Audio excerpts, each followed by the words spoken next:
Urashima. Urashima was a fisherman of the inland sea. Every night he plied his trade. He caught fish both great and small, and thus he made his living. Upon a certain night the moon shone brightly, making plain the paths of the sea, and Urashima kneeled in his boat and dabbled his right hand in the green water. Low he leaned till his hair lay spread upon the waves, and he paid no heed to his boat that listed or to his trailing fishing net.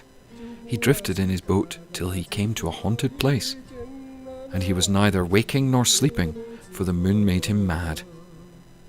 Then the daughter of the deep sea arose, and she took the fisherman in her arms and sank with him down, down to her cold sea cave. She laid him on a sandy bed, and long did she look upon him. She cast her spell on him, and sang her sea songs to him, and held his eyes with hers. He said, "Who are you, lady?" And she told him, "I am the daughter of the deep sea." "Let me go home," he said. "My little children wait and are tired." "Nay, rather stay with me," she said.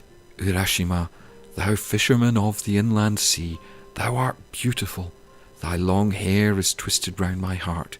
Go not from me, only forget thy home." "Ah, now," said the fisherman, "let be, for God's dear sake. I would go to mine own." But she said again, "Urashima, thou fisherman of the inland sea, I'll set thy couch with pearl, I'll spread thy couch with seaweed and sea flowers. Thou shalt be king of the deep sea, and we will reign together." "Let me go home," said Urashima. "My little children wait and are tired."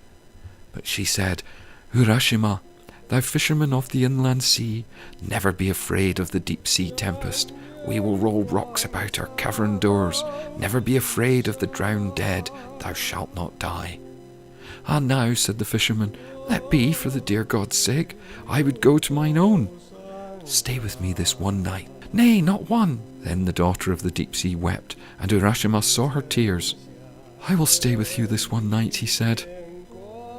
So after the night was past, she brought him up to the sand and the seashore. "Are we near your home?" she said. He told her, "We are within a stone's throw." "Then take this, in memory of me." And she gave him a casket of mother of pearl. It was rainbow tinted, and its clasps were of coral and jade. "Do not open it," she said. "O fisherman, do not open it." And with that she sank and was seen no more, the daughter of the deep sea.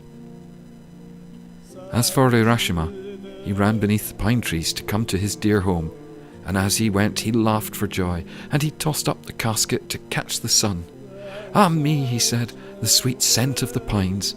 And so he went calling to his children with a call that he had taught them, like a seabird's note. And soon he said, "Are they yet asleep? It is strange they do not answer me." Now when he came to his house, he found 4 lonely walls covered in moss. Nightshade flourished on the threshold, and death lilies by the hearth. No living soul was there. "Now what is this?" cried Urashima. "Have I lost my wits? Have I left my eyes in the deep sea?" He sat down upon the grassy floor and thought long. "The dear gods help me," he said. "Where is my wife, and where my little children?" He went to the village where he knew the stones in the way, and every tiled and tilted eave was to him most familiar. And here he found folk walking to and fro, going upon their business. But they were all strange to him. "Good morrow," they said. "Good morrow, wayfarer. Do you tarry in our town?" He saw children at their play, and often he put his hand beneath their chins to turn their faces up. Alas, he did it all in vain. "Where are my little children?" he said. "O Lady Kwannon the Merciful, please tell me the meaning of this. It is too much for me." When sunset came, his heart was heavy as stone, and he went and stood at the parting of the ways outside the town. As men passed by, he pulled them by the sleeve. "Friend," he said, "I ask your pardon. Did you know a fisherman of this place called Urashima?"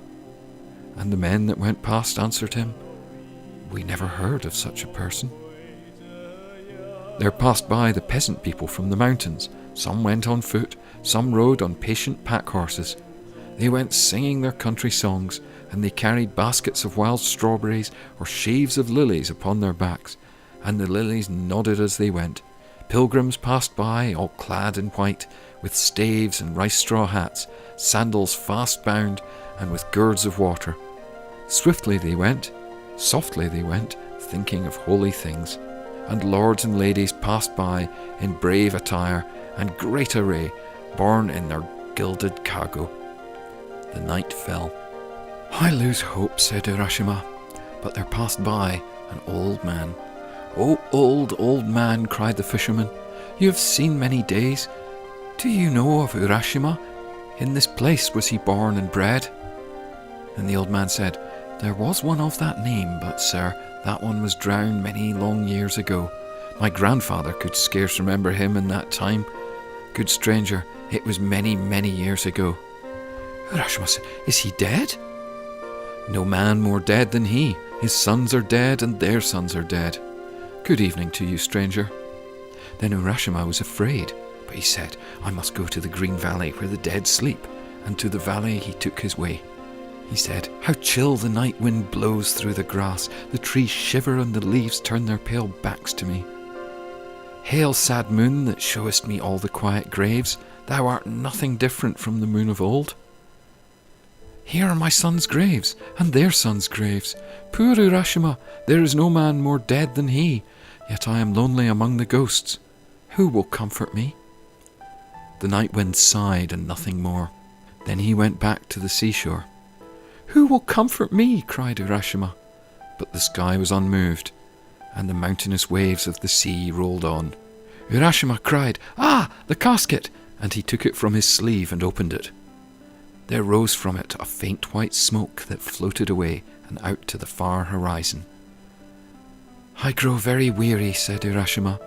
In a moment, his hair turned as white as snow. He trembled, his body shrank, his eyes grew dim. He that had been so young and lusty swayed and tottered where he stood. "I am old," said Urashima. He made to shut the casket lid, but dropped it, saying, "Nay, the vapour of smoke is gone forever. What matters it?" He laid down his length upon the sand and died.